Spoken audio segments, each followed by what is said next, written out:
Hi, welcome to my video. My name is Kim.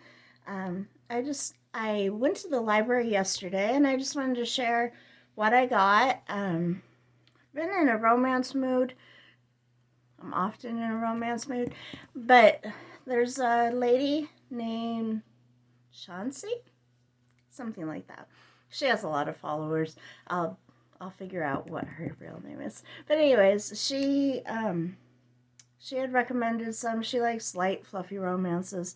But I started listening to an audiobook that was on her TBR, and she said she doesn't like a lot of spice, but the video or the audiobook that I've been listening to, it's a little spicy.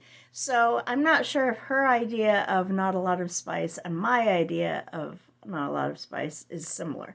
So I mean, I haven't DNF'd it yet, but you know, it's a little colorful. So there's that. So two of these books are recommended by her. So if this is too bad, then these might be too bad. So we'll see. And the other one, these four books I got from, like I checked out from the library, and one of them I bought for 50 cents, Friends of the Library, where they get rid of old books that have been pulled from circulation. So why don't we start with that one? It's called Jane of Austen by Hilary Manton Lodge. And I think it's supposed to be kind of a retelling, kind of like, Pride and Prejudice, or maybe Northanger Abbey, I think somebody compared it to. But that's kind of gothic. But whatever it is. But it's set in Austen, Texas. So, yeah. So that looks fun and fluffy to me. So we'll see. Then the four that I got from the library to check out. This one was totally, I don't know anything about it. I've never seen it before, never heard of it before. But I was in the YA section and I saw this and was like, oh, that looks kind of interesting. But it's called Only a Monster by Vanessa Len. And it's about a girl, I think she's half Japanese and half monster. I don't know what kind of monster. Maybe she's half Chinese. I'm not sure. Anyways, she's half human, half monster. And, okay, she's sent to live in London with her family. Anyway, I don't know, it looks a little interesting to me. And on the cover, this is what caught me. It says, in every story, there's a hero and a monster. She is not the hero. So I love kind of fairy tales and stuff, and I was hoping that, this might be a good one. So, it costs me nothing to go to the library. Now, this one was recommended. It's one of the ones that could be spicy. What just fell out of there? I think it was a dime from my library money. Anyway, so, yep, it was a dime, because that's another one. It's called The Neighbor Favor, Kristina Forrest. And I don't know what it's about, really, but it looks like a bookish girl, and she meets a guy. I don't know.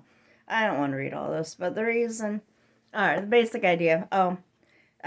She's a bookish girl. She's a fan of these fantasy books, and her neighbor is Nick, and he uses a pen name, so she doesn't know that he's really the author. So this could be spicy. I hope not, but these are the things that I worry about. And then the other one that she recommended was Zyla and Kai by Kristina Forrest. And it doesn't sound like it's going to be spicy or anything. It's YA, I believe. Yeah, it's a teen book. So I think it looks like it's going to be clean. So I'm looking forward to that. I don't really know what it's about. I think it's just young love kind of thing. Blah blah blah blah blah. I don't know. Young love. So then this one, I forget who recommended it. I really can't remember, but it was some sort of book rec from a YouTube video, and it's Kate DiCamillo, The Puppets of Spelhurst. Anyway, I was watching a YouTube video, and it's just a little children's book. It has pictures. So I'm not sure who recommended it, but somebody recommended it, and it just, sounded interesting to me. And I like fairy tales, so we'll see how that works out. So that is what I have on my library TBR. I'm going to finish that, or I'm going to continue on with that somewhat spicy book. What was it called? It's called, I don't remember. It's about, like, a woman, she's having the worst day ever. Her half-sister sleeps with her boyfriend, and then she goes to work, and there's some snotty guy in the lobby, and he's kind of rude to her, and she just tells him off, and it turns out he's the owner of the company. And Grumpy Romance by Nia, I don't know. I'll look for it while we talk. Anyways, so he's a widower, and he has a daughter, and she has a good sales record, so he wants her for his company. And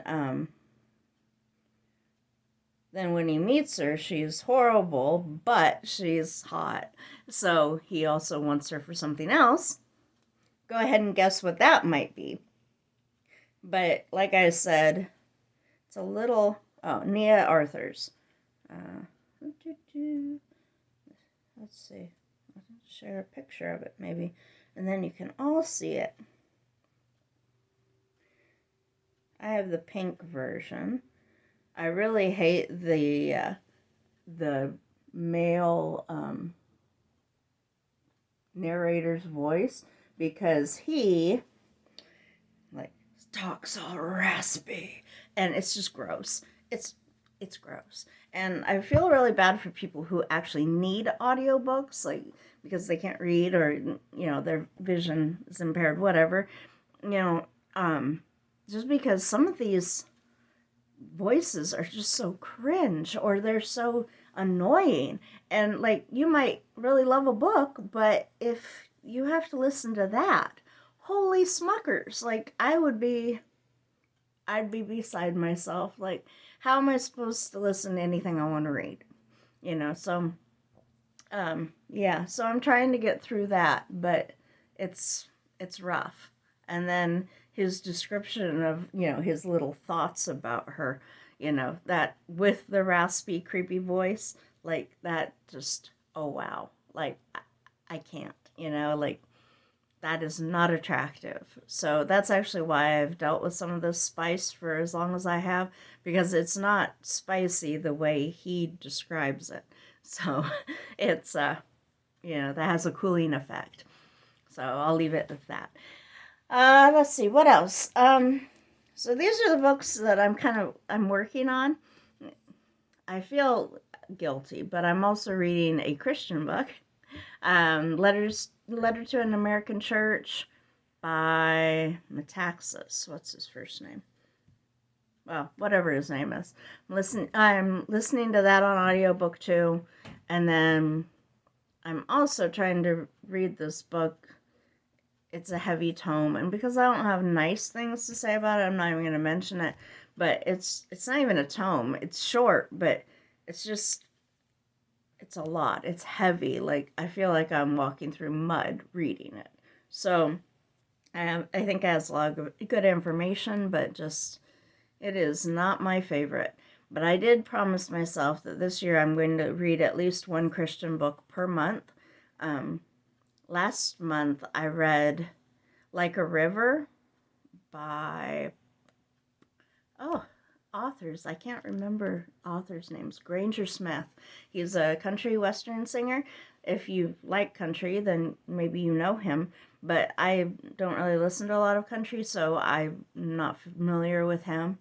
So I didn't know his story. So listening to the audiobook, because he narrates it, and it's about the death of his son, and it's like really tragic, but how like his family found hope and healing through God in that situation.